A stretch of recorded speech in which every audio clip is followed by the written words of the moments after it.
bliver nødt til at tage væk et stykke tid. Og så den her nøgle. Den skal du spise. Nogle gange så skal du være færdig først. Inde på banegården, der er der en taske. Den taske, den henter du og graver ned i skoven op ved mors hus. Jeg er godt begravet et andet sted. Ej, det glemte jeg. Han hedder John nu. Hvorfor fanden vil du ikke have Manfred mere? Altså, du kan jo ikke bare komme hjem, når du har været væk så længe, og så tror du, at alt er det samme. Ja, John. Så er den dobbelt ved lænderen. Må du kraft. Med, hold kæft. Du ligner ham jo ikke engang.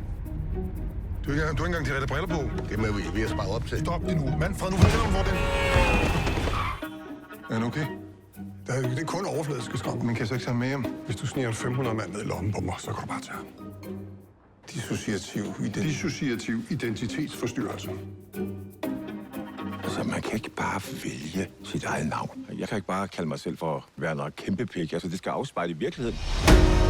Du forstår slet ikke, hvordan det er der mig. Folk kan virkelig godt lide mig. Fordi du er John.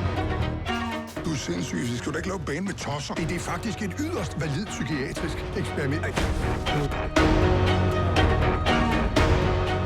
Skal du så spille for det rigtige publikum? Nej. Vi kommer spela framför massa bävrar. Hvad er det, Anker leder efter ude i skoven? Når man har en hemmelighed, så sætter man en rulle.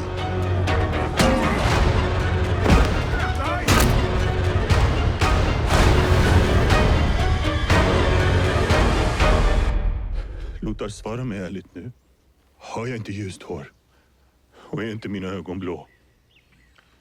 Jamen,